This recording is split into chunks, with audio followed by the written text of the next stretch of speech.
نادر اور بیش قیمت جواہر ہیں، اور ان جواہر میں سے ایک جوہر کا نام فاطمہ بنت اسد ہے۔ کیا بات ہے! اور جناب فاطمہ بنت اسد وہ ہادی ہیں، وہ رہنما ہیں، وہ شخصیت ہیں کہ جن کی تابانی سے، جن کی ذوفشانی سے، جن کے نور سے، جن کی روشنی سے اس زمانے سے لے کر تا قیامت تک کی خواتین فیضیاب ہوتی رہیں گی، ان کے نور سے روشنی حاصل کرتی رہیں گی۔ اب جناب فاطمہ، آپ نے بڑی ایک اچھی بات کہی اور میں اس پہ آپ کا شکریہ ادا کرنا چاہوں گی کہ آپ نے کہا کہ ہم جناب فاطمہ بنت اسد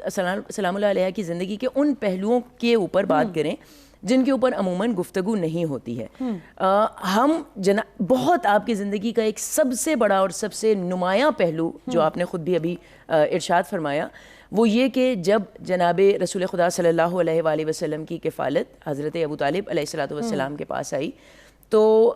جس آغوش کو پروردگار نے خاتم النبیین کا گہوارہ بنایا، وہ آغوش جناب فاطمہ بنت اسد کی ہے۔ اور آپ جو انتخاب الہی ہوئی، جو انتخاب اور جناب فاطمہ بنت اسد نے اس طرح سے یتیم عبداللہ کی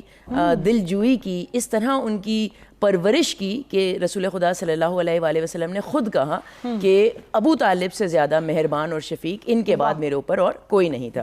اور ایک اور بڑی یعنی ایک بڑی دلچسپ اور بڑی خوبصورت ایک ہمیں روایت ملتی ہے کہ جب جناب ابو طالب علیہ السلام رسول خدا صلی اللہ علیہ وآلہ وسلم کا ہاتھ پکڑ کر جب آئے اور کہا کہ ہم نے اس بچے کی کفالت کرنی ہے اور اے فاطمہ بنت اسد آپ نے اس کا خیال رکھنا ہے، تو تاریخ بتاتی ہے کہ جناب فاطمہ بنت اسد کے چہرے پر بڑی خوبصورت مسکراہٹ آئی اور انہوں نے تبسم کر کے فرمایا کہ اے ابو طالب، آپ مجھے میرے ہی بیٹے محمد کا خیال رکھنے کے لیے کہہ رہے ہیں۔ کیا بات! یعنی یہ طرز عمل جناب فاطمہ بنت اسد کا رسول خدا صلی اللہ علیہ وآلہ وسلم کی طرف تھا۔ تو ایک پہلو انشاءاللہ اس پر آگے بات ہوتی رہے گی، یہ بنیادی پہلو ہے جو بحیثیت ماں جناب فاطمہ بنت اسد۔ بہت خوبصورت آپ نے آغاز کیا گل زہرا۔ سمینہ صاحبہ، ہم ایک ایسی عظیم خاتون کا ذکر کر رہے ہیں کہ جن کی گود میں بیک وقت رسالت بھی پل رہی ہے اور ولایت بھی پل رہی ہے۔ اتنا خوبصورت گھرانہ ہے اور سیدہ فاطمہ بنت اسد اس گھر کی ملکہ ہیں۔ ذرا اس گھر کا نقشہ کھینچے ہمارے ناظرین کے سامنے۔ بسم اللہ الرحمن الرحیم۔ سب سے پہلے تو میں آپ کا شکریہ ادا کرنا چاہتی ہوں، اتنا خوبصورت پروگرام جو آپ نے منعقد کیا ہے، اور اللہ تعالیٰ کا بے شمار شکر ہے کہ اس نے ہمیں ان عظیم ہستیوں کے ذکر کے لیے منتخب کیا ہے اور ہمیں چنا ہے۔ تو حضرت فاطمہ بنت اسد کا بہت خوبصورت تعارف انہوں نے کرایا، اور ہم دیکھتے ہیں کہ یہ وہ خاتون ہیں حضرت فاطمہ بنت اسد کہ جو نبی رحمت ہیں، جو پوری کائنات کے لیے رحمت ہیں، یہ ان کے لیے گہوارہ رحمت بنتی ہیں۔ تو جب وہ گہوارہ رحمت بنی ہیں تو اللہ پاک نے ان کو اس کا اجر عطا کیا ہے، اور وہ اجر ہم جب دیکھتے ہیں، ایک وہ سلسلہ شروع ہوتا ہے اجر کا، ایک جو ہماری ظاہری آنکھیں دیکھتی ہیں، اور ایک وہ اجر ہے جو جس کو ہماری عقل جو ہے وہ سمجھ نہیں سکتی، یہ نہیں پہنچ سکتی وہاں تک۔ تو ظاہری جو ہم ان کا اجر جب دیکھتے ہیں تو ہمیں پتہ چلتا ہے کہ ان کو والدہ بنایا گیا امام الاولیاء کی، یعنی ان کو یہ جو ہے نا وہ برتری اور یہ اعزاز دیا گیا اللہ تعالیٰ کی طرف سے۔ پھر اسی طرح سے ہم دیکھتے ہیں کہ انہی سے امامت کا سلسلہ چلتا ہے، 12 اماموں کی ماں ہیں، پھر وہ امام مہدی علیہ السلام انہی سے تشریف لا رہے ہیں، پھر وہ ہم دیکھتے ہیں کہ اللہ تعالیٰ نے ان کو یہ انعام دیا کہ قیامت تک انہی کی نسل سے جو ہے نا رہنمائی کا اور رہنمائی کا سلسلہ جو ہے امت کی رہنمائی کا ان کے ساتھ جوڑ دیا ہے۔ انہی کی نسل پاک میں سے جناب مہدی علیہ السلام کہ قیامت بھی جو ہے وہ ان کے در پہ ہاتھ جوڑے کھڑی ہے، جب تک وہ تشریف نہیں لائیں گے تو قیامت کی کیا مجال ہے کہ وہ خود بخود آ جائے۔ جی بالکل، اور اتنے اعزازات اللہ تعالیٰ نے ان کو نوازے ہیں، اور ساتھ میں آپ دیکھتے ہیں کہ ان کا جو نسب ہے، جب ہم ان کے نسب کی طرف جاتے ہیں تو ہمیں پتہ چلتا ہے کہ ان کا بھی نسب وہی ہے جو نبی علیہ الصلوۃ والسلام کا نسب ہے، یعنی ایک نورانی، اور وہ قبیلہ ہے جس کو تمام قبیلوں پہ فوقیت حاصل ہے، اس عرض پہ فوقیت حاصل ہے۔ بہت خوبصورت آغاز کیا ہماری دونوں سکولرز نے اس سلسلہ نور کی، اس خوبصورت جو کڑی ہیں جن کا آج ہم ذکر کر رہے ہیں، سیدہ فاطمہ بنت اسد سلام اللہ علیہا۔ آپ کی شخصیت کے مختلف پہلوؤں پہ مزید بھی بات ہوگی، ابھی ہم چلتے ہیں ایک چھوٹی سی بریک کی۔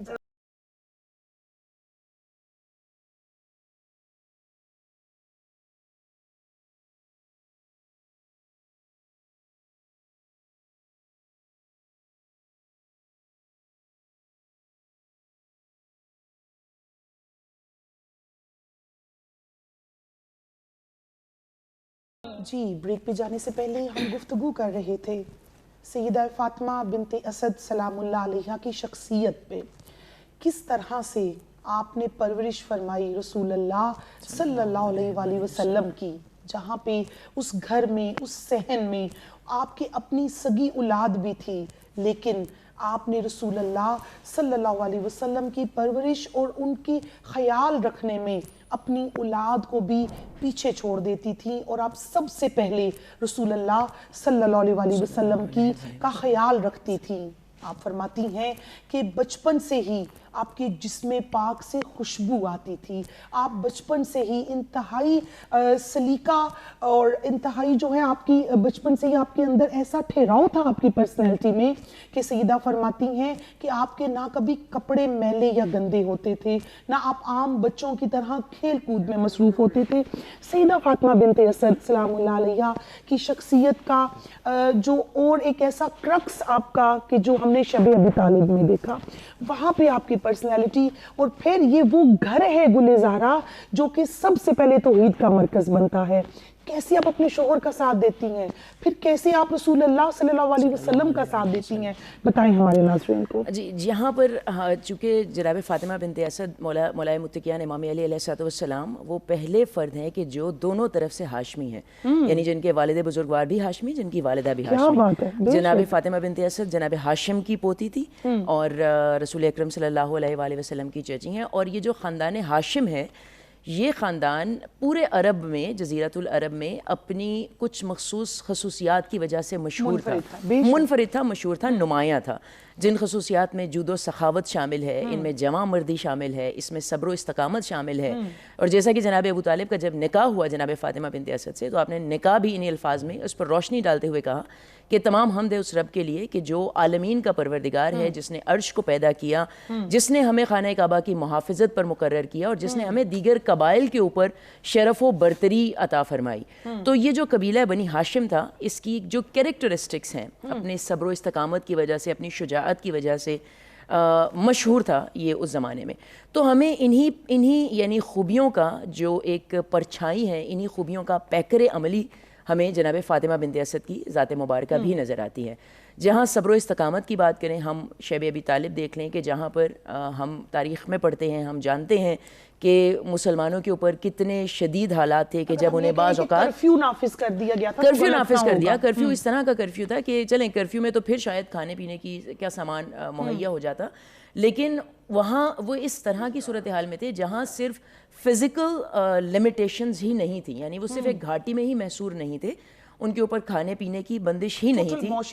ان کو ایک بڑے ہی مینٹل اور سائیکولوجیکل سٹریس سے بھی گزرنا پڑ رہا تھا۔ یعنی آپ کا پورے سماج نے بائیکاٹ کر رکھا ہو، آپ کے رشتہ داروں نے آپ سے قطع تعلق کر رکھا ہو، آپ کے اوپر سے بچے آپ کے سامنے بھوک سے بلک رہے ہوں۔ جناب فاطمہ بنت اسد کی 7 اولادیں تھیں، 4 بیٹے اور 3 بیٹیاں۔ یعنی ایک تو فزیکل پریشر اپنی جگہ پر ہے، ساتھ ہی آپ کے اوپر سائیکولوجیکل اور مینٹل ہیلتھ ایشوز اپنی جگہ پر ہیں۔ اور اس موقع پر ہمیں جو 3 بیویاں نظر آتی ہیں جو رسول خدا صلی اللہ علیہ وآلہ وسلم کے ساتھ ساتھ رہیں، اس میں ایک آپ کی زوجہ مبارکہ جناب خدیجہ الکبریٰ سلام اللہ علیہا، جناب فاطمہ بنت اسد، اور تیسری وہ بچی کہ جسے رسول خدا نے بعد میں ام ابیہا کہا، یعنی جناب فاطمہ الزہرا سلام اللہ علیہا۔ تو یہاں پر ہمیں جناب فاطمہ بنت اسد جو دیکھ رہی ہیں کہ میرے شوہر کے اوپر کیسی پابندیاں ہیں، میرے بیٹوں کے اوپر کیسی پابندیاں ہیں، ہمارے پر خوراک کی بندش ہے، ہم سے سماج نے رابطہ توڑ لیا، لیکن آپ ایک چٹان کی طرح ایک استقامت کے ساتھ رسول خدا کے ساتھ کھڑی رہیں، اور حتیٰ کہ وہ شب ابی طالب کا محاصرہ ختم ہو گیا۔ میں بہت جلدی سے ایک اور یہاں پر بات کرنی چاہوں گی، یہ تو مثال تھی شب ابی طالب جناب فاطمہ بنت اسد کی صبر و استقامت کی۔ آپ کی شجاعت ایک ایسا پہلو ہے کہ جس کے اوپر ہم بات کرتے ہیں لیکن اس طرح نہیں کرتے کہ اس کا حق ادا ہو جائے۔ جب وہ موقع آیا کہ جب رجب میں مولا علی علیہ السلام کی ولادت ہوئی خانہ کعبہ میں، ہم کہہ کر گزر جاتے ہیں کہ بی بی گئیں، خانہ کعبہ کا جو ہے وہ دیوار شک ہوئی اور بی بی اندر چلی گئیں اور دیوار برابر ہو گئی اور 3 دن کے بعد بی بی باہر آ گئی۔ لیکن ہم اس کو اگر تفصیل سے دیکھیں تو یہ بذات خود بی بی کی کردار کی عظمت کی بہت بڑی دلیل ہے۔ وہ کیسے دیکھیں؟ اب میں اگر ایک بہادر انسان ہوں مثال کے طور پر، یا آپ ایک بہادر انسان ہیں، ہم اگر کسی دیوار کے سامنے کھڑے ہیں اور وہ ایک دم سے دیوار پھٹ جائے تو جتنا بھی بہادر انسان ہو, جتنا بھی یعنی مضبوط دل اور ارادے کا انسان ہو, وہ بے اختیار خوفزدہ ہو کر پیچھے ہٹے گا. وہ پیچھے ہٹے گا کہ یہ دیوار کیوں پھٹ گئی, یہ دیوار کیوں ہٹ گئی. ہم یہاں پر جناب فاطمہ بنت اسد کا رویہ دیکھتے ہیں کہ دیوار ہٹی تو جناب فاطمہ بنت اسد بجائے خوفزدہ ہونے کے پیچھے نہیں ہٹیں, بلکہ وہ دیوار کے اندر خانہ کعبہ میں تشریف لے گئی. گویا کہ ایک طرف ان کی شجاعت بھی ہے اور ساتھ ہی وہ جانتی ہیں کہ یہ دیوار مجھے ہٹانے کے لیے نہیں پھٹ رہی, مجھے بلانے کے لیے پھٹ رہی ہے. اور جناب فاطمہ بنت اسد اس شجاعت کے ساتھ اندر تشریف لے گئی. مزید بھی ہم چاہتے ہیں کہ ہم ساری باتوں پہ جو ہے وہ نظر دوڑائیں. جب حضور علیہ السلام کا پہلا نکاح ہوتا ہے, آپ کے اس بیٹے کی شادی ہونے جا رہی ہے جس کو آپ نے پال پوس کے جوان کیا ہے, خوشی کی انتہا نہیں ہے. ایک ماں ویسے ہی خوش ہوتی ہے اپنے بیٹے کی شادی کے لیے. وہ جو لمحہ ہے ہمارے ناظرین کو بتائیں. جی, حضرت فاطمہ بنت اسد نبی کریم علیہ الصلوۃ والسلام سے اپنی تمام اولادوں سے بڑھ کے محبت کرتی تھیں, اور اس کا ذکر اکثر نبی کریم علیہ الصلوۃ والسلام فرماتے تھے کہ یہ وہ خاتون ہیں کہ مطلب یہ میری ماں ہیں جو اپنی تمام اولادوں سے بڑھ کے انہوں نے مجھے چاہا ہے. اور وہ خود بھی یہ کہتی تھیں کہ اپنے تمام بچوں سے زیادہ میں ان کو چاہتی ہوں. تو وہی ماں آپ دیکھیں, جب بچپن کو بھی ہم دیکھتے ہیں کہ کس طرح سے وہ فوقیت دیتی تھیں, اچھا لباس پہناتی تھیں, اور خود جو ہے نا وہ بڑھیا لباس نہیں پہنتی تھی, خود بھوکی رہتی تھی, ان کو کھانا کھلاتی تھی. ان کی یعنی کہ محبت وہ شروع سے اسی طرح سے چلی آ رہی تھی بچپن سے. رسول اللہ صلی اللہ علیہ وسلم نے بہت دفعہ فرمایا. جی, بہت دفعہ فرمایا. پھر 25 سال گزرے ان کے ساتھ زندگی گزاری, ان کی ضروریات کا خیال رکھتی رہیں. ان کی زندگی میں ایک لمحے کی رفاقت کے لیے ترستے تھے کہ رسول اللہ صلی اللہ علیہ وسلم کی ایک لمحے کی رفاقت مل جائے, اور وہ ایک جھلک اور ایک لمحہ جو تھا وہ ایک عام انسان سے رضی اللہ عنہ بنا دیتا ہے. اور 25 سال کی رفاقت, جی بالکل ایسی شخصیت, اسی سے اندازہ لگایا جا سکتے ہیں ان کی عظمت کا, کیونکہ جس کو نبی کریم علیہ الصلوۃ والسلام کی جتنی زیادہ قربت ملی ہے اس کا مقام اتنا ہی زیادہ بلند ہے اللہ کی بارگاہ میں. تو پھر 25 سال اس طرح سے ان کے ساتھ گزرے, اور نبی کریم علیہ الصلوۃ والسلام کا جب نکاح ہوا 25 سال کی عمر میں, تو وہی سیدہ فاطمہ بنت اسد میں نظر آتا ہے کہ ان کی شادی کی تیاریوں میں مشغول ہیں اور بہت خوشی کا اظہار کر اور شادی کی ساری پریپریشنز میں وہ حصہ لے رہی ہیں. پھر آگے فیوچر میں ہم دیکھتے ہیں کہ ان کی یہ خواہش ہوتی ہے کہ حضرت سیدہ فاطمہ الزہرا سلام اللہ علیہا ان کی بہو بنے. پھر وہاں پہ بھی ہم دیکھتے ہیں کہ وہی شادی کی پریپریشنز کر رہی ہیں. ایک جگہ پہ وہ اپنے بیٹے کی شادی کی پریپریشن کر رہی تھی محمد صلی اللہ علیہ وسلم کی, پھر آگے چل کے انہی کی بیٹی جو ان کی شادی کی پریپریشنز کر رہی ہیں. تو ان کا جو ہے نا اسی طرح کا تعلق. جب اسلام بعثت محمدی صلی اللہ علیہ وسلم ہو گئی تو بڑا ٹف ٹائم تھا. جہاں پہ مردوں نے اتنا ٹف ٹائم دیکھا, وہاں پہ خواتین کے لیے تو بہت زیادہ ٹف ٹائم تھا. ہم نے دیکھا سیدہ وہاں پہ بھی صبر و استقامت کا پہاڑ بن کے کھڑی ہوگی. آپ کا خرام ناز ایسا تھا کہ آپ پہ تو دھمکیوں کا بھی کوئی اثر نہیں ہوتا تھا. دیکھیں, جس نے اپنی گود میں محمد مصطفیٰ صلی اللہ علیہ وآلہ وسلم کو پالا ہو, جس نے اپنی آغوش میں شیر خدا علی مرتضیٰ علیہ الصلوۃ والسلام کی پرورش کی ہو, جس نے اپنے بیٹے کا نام اپنے باپ کے نام پر, یعنی مولا علی نے بہت دفعہ کہا میری ماں نے میرا نام حیدر رکھا ہے, اور حیدر یعنی شیر, اور جناب فاطمہ بنت اسد کے والد کا نام بھی اسد یعنی شیر. تو جس نے اپنے بیٹے کا نام اپنے باپ کے نام پر شیر رکھا ہو, اس خاتون سے ہم ان کے ساتھ یہ سوچ بھی منسوب کرنا میرے خیال میں یعنی بھلائی نہیں ہے, انصاف نہیں ہے کہ وہ کس طرح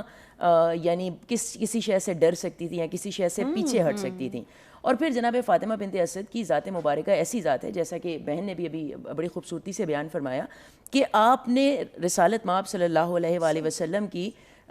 حیات مبارکہ کے تمام تر پہلوؤں کو دیکھا ہے. یعنی وہ پہلو کہ جب سرکار اپنے ننھے ہاتھ, اپنے ننھی انگلیاں جناب فاطمہ بنت اسد کے ہاتھ میں دے کر جب خرامہ چلا کرتے تھے. اور یہی نہیں, جناب فاطمہ بنت اسد تقریباً کہا جاتا ہے 46 احادیث کی بھی راویاں ہیں. اور جناب فاطمہ بنت اسد یعنی ویسے تو آپ دین ابراہیمی پر تھیں اور آپ کو شرک سے اور بت پرستی سے نفرت تھی, آپ ان تمام علائشوں سے پاک تھیں, لیکن جناب خدیجہ کے بعد جناب فاطمہ بنت اسد وہ دوسری خاتون تھیں کہ جنہوں نے بیعت کی رسول اکرم پر, انہوں نے اسلام قبول کیا. آپ کی اسی بات سے ہم واپس آئیں گے اور مزید بھی سیدہ فاطمہ بنت اسد سلام اللہ علیہا کی شخصیت پہ گفتگو کریں گے. ابھی چلتے ہیں ایک چھوٹی سی بریک کی طرف.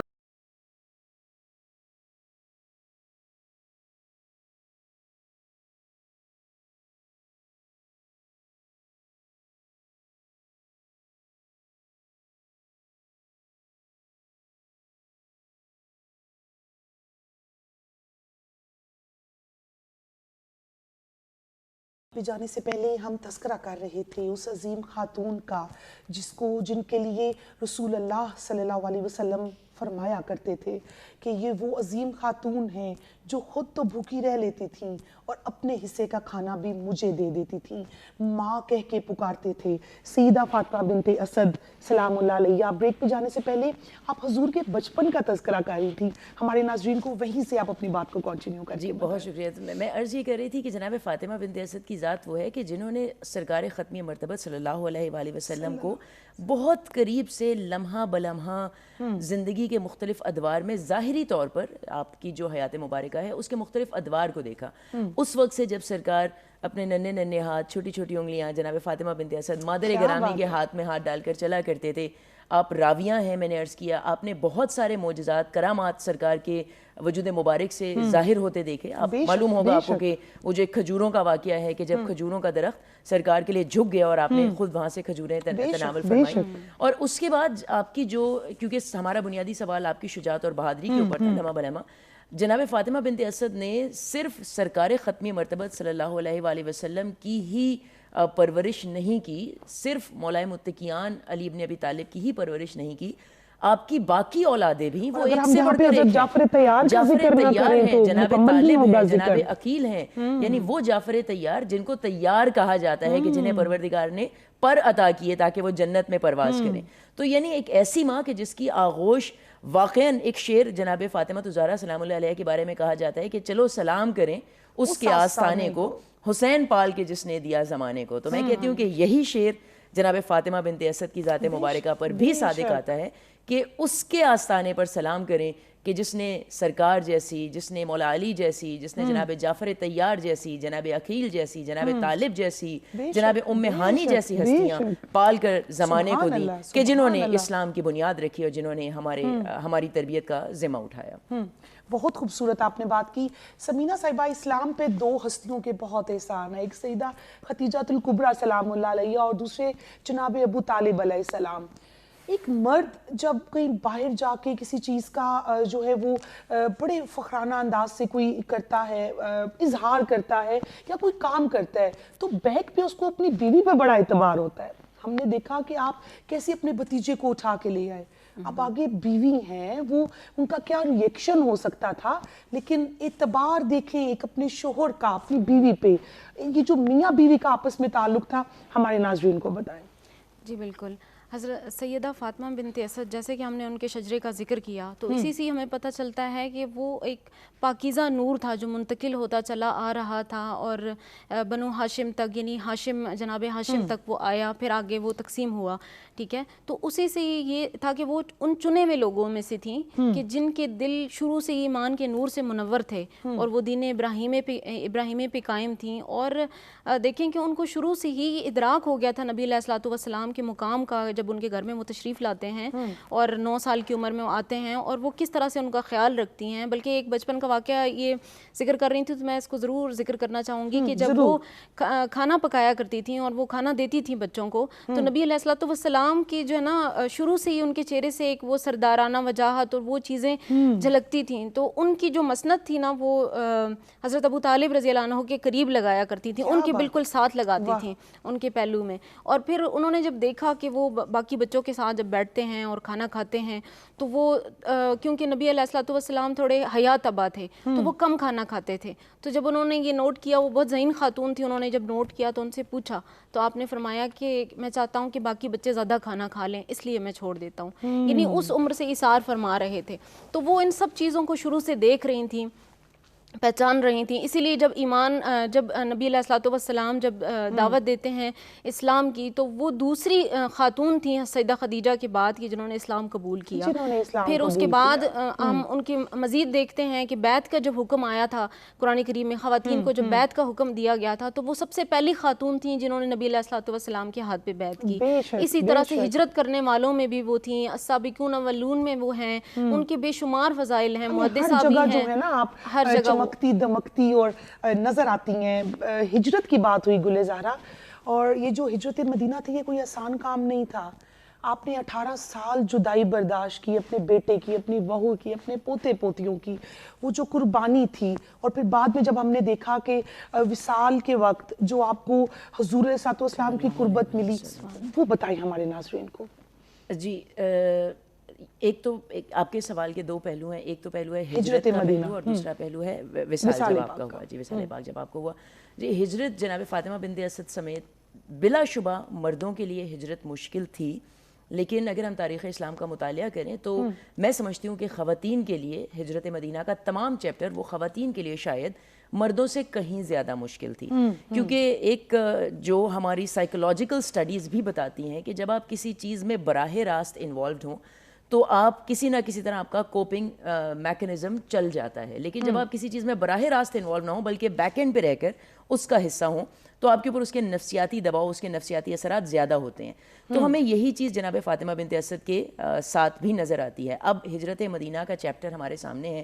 جس میں آپ کے اگر میں ایک لفظ استعمال کر سکوں، آپ کے تمام سٹیکس اسی ہجرت میں انوالوڈ ہیں۔ کیا بات ہے، آپ کے شوہر اس میں انوالوڈ ہیں، آپ کے بیٹے، آپ کے جان سے زیادہ عزیز بیٹے رسول خدا صلی اللہ علیہ وآلہ وسلم اس میں انوالوڈ ہیں، آپ کے دوسرے بیٹے مولا علی مرتضی علیہ السلام۔ سوری آپ کی بات کو میں، جب ہجرت کی رات ہے تو ہم نے دیکھا کہ سیدہ حضرت علی کو حضور کے بستر پہ لٹا رہی ہیں، اپنا بیٹا، کیا ریئیکشن ہو سکتا ہے، شہادت بھی ہو سکتی ہے، لیکن سیدہ نے قربانی کیسے دی؟ سیدہ اس بات کا عملی پیکر ہے کہ جہاں پر سرکار ختمی، ہم آج کل دیکھتے ہیں پاکستان میں ناموس رسالت پر جان بھی قربان ہے۔ میں ان کو سننے والوں کو دعوت دوں گی کہ جان اگر قربان کرنی ہے اور اس کا طریقہ سیکھنا ہے، اس کی گریس سیکھنی ہے، کیسے ہونی چاہیے، تو آ کر شب ہجرت جناب فاطمہ جان قربان کرنے کا مطلب یہ نہیں ہے کہ ملک کو نقصان پہنچائیں، املاک کو نقصان پہنچائیں، زبانی کلامی نقصان پہنچائیں۔ جان قربان کرنے کا مطلب یہ ہے کہ آپ کے وجود سے، آپ کے عمل سے، آپ کی زبان سے سب سے بڑھ کر سرکار کی محبت نظر آئے۔ تو جناب فاطمہ بنت اسد کا یہی طرز عمل ہے، اپنا بیٹا قربان کر اپنا بیٹا آپ نے کہا کہ جاؤ۔ اور نہ صرف ہجرت مدینہ، بہت سارے غزوات ایسے ہیں کہ جس میں جناب فاطمہ بنت اسد دیکھ سکتی تھی کہ مسلمانوں کی تعداد قلیل ہے، کفار کی تعداد کثیر ہے، لیکن آپ نے قطعاً پس و پیش نہیں کیا۔ نہ صرف مولا علی کو شب ہجرت آپ نے بستر رسول پر سوتا دیکھا، آرام کرتے دیکھا، بلکہ دیگر تمام غزوات میں، جس میں غزوہ بدر ہے، غزوہ احد ہے، غزوہ موتا ہے، غزوہ خندق ہے، اور اس شان سے بھیجا، میں اس جملے کے بعد اپنی بہن کو بولنے کی ریکویسٹ کروں گی، اس شان سے اپنے بیٹوں کو تیار کر کے بھیجا کہ امام الاولیاء، امام الاوصیاء، ذوالفقار کا حامل علی مرتضیٰ ایسا میدان میں رجز پڑتا نظر آ رہا ہے کہ میں وہ ہوں جس کی ماں نے اس کا نام جس کی ماں نے اس کا نام وہ میدان میں اپنی ماں پر فخر و مباحت کر۔ سمینہ، ہمارے ناظرین کو اور خصوصاً میں کہوں گی کہ ہماری خواتین کو، جو مائیں آپ کو سن رہی ہیں، جو بیٹیاں آپ کو سن رہی ہیں، ان کو سیدہ فاطمہ بنت اسد کی پرسنالٹی کے حوالے سے کیا میسج دینا چاہیں گی؟ جی سیدہ فاطمہ بنت اسد کے پہلے تو میں وصال کا تھوڑا ذکر کرنا چاہوں گی کیونکہ وہ ٹائم کم ہے، اگر آپ میسج میں ساتھ ہی اس چیز کو جو ہے وہ کنکلوڈ کر لیں پلیز۔ ٹھیک ہے، جلدی سے وصال کو کنکلوڈ کر کے میسج دے دیں۔ جی وصال کا جہاں پہ ذکر آتا ہے تو اس میں نبی کریم علیہ الصلوۃ والسلام جب وہ وصال فرماتی ہیں تو فرماتے ہیں کہ آج میری ماں رحلت فرما گئی ہیں، تو ان کے پھر مقام کا آپ اندازہ کیجئے کہ اپنا کرتا مبارک پیش کرتے ہیں ان کی کفن کے لیے، پھر ان کی قبر میں خود لیٹتے ہیں اور وہاں پہ ان کے لیے دعا فرماتے ہیں، اور پھر قبر کو کہتے ہیں کہ اے قبر خیال کرنا تجھ میں میری ماں آ رہی ہے۔ اس سے آپ ان کی عظمت کا اندازہ لگائیں۔ پھر ابھی ہم آج کے زمانے میں جب دیکھتے ہیں کہ آج کی خواتین کے لیے وہ کس طرح سے رول ماڈل ہیں، تو ہم دیکھتے ہیں کہ ماں کی صورت میں انہوں نے کس طرح سے ایک مربی کا کردار ادا کیا، اپنے بچوں کی کتنی خوبصورت پرورش کی کہ نبی کریم علیہ الصلوۃ والسلام کی پرورش وہ کر رہی ہیں، وہ امام الانبیاء بن رہے ہیں۔ دوسری طرف حضرت علی کرم اللہ وجہ الکریم کی پرورش کر رہی ہیں تو وہ امام الاولیاء بن رہے ہیں۔ تیسری طرف آپ دیکھتے ہیں حضرت جعفر طیار کی پرورش کرتی ہیں تو جن کو خطیب اسلام کا لقب ملا تھا، اور جن کو نجاشی کی دربار میں جب وہ جاتے ہیں تو نجاشی اسلام قبول کر لیتا ہے۔ تو مطلب ان کی ساری اولادوں کو جب آپ دیکھتے ہیں، یعنی ایک تربیت کا پہلو ہمیں نظر آتا ہے کہ ماں جو ہوتی ہے اس کو کس طرح سے اپنی اولاد کی تربیت کرنی چاہیے۔ درسگاہ ہے، بہت خوبصورت میسج دیا آپ نے سمینہ، آپ کا شکریہ۔ گل زہرا جلدی سے ہماری خواتین کو میسج دے دیں۔ جی یہ تو گیون ہے کہ اگر ماں کو دیکھنا ہو، اگر زوجہ کو دیکھنا ہو تو اس کے لیے جناب فاطمہ بنت اسد کا کردار رول ماڈل ہے، لیکن میں نوجوان بچیوں کو بالخصوص ایک میسج دینا چاہوں گی کہ جو آج کل مینٹل ہیلتھ ایشوز بہت ہیں، پریشر کو کیسے مینیج کرنا ہے، سٹریس کو کیسے مینیج کرنا ہے، لوگوں کے رویوں کو کیسے مینیج کرنا ہے، میں سمجھتی ہوں کہ اگر آپ یہ سیکھنا چاہتے ہیں کہ پریشر مینجمنٹ کیسے ہو، سٹریس مینجمنٹ کیسے ہو، رشتہ داروں کی طرف سے قطع تعلق ہو جاتا ہے، اس کو کیسے مینج کرنا ہے، اس کے لیے بھی جناب فاطمہ بنت اسد کی ذات، در فاطمہ ہو، فاطمہ زہرا ہو یا در فاطمہ بنت اسد ہو، یہ خواتین ہیں جن کی گود کی وجہ سے جو ہے نا آج اسلام ہمارے پاس پہنچا ہے. بہت خوبصورت گفتگو ناظرین. دل اور روح یہ چاہتی ہے کہ یہ لمحے یہیں پہ رک جائیں اور یہ ذکر ایسے ہی جاری و ساری رہے. آج ہم نے جس عظیم خاتون کا، جس عظیم شخصیت کا تذکرہ کیا، سیدہ فاطمہ بنت اسد سلام اللہ علیہا، ان کی آغوش کے صدقے میں اللہ پاک ہمارے ذکر کو اپنی جناب میں قبول و منظور فرمائے. وما علینا الا البلاغ.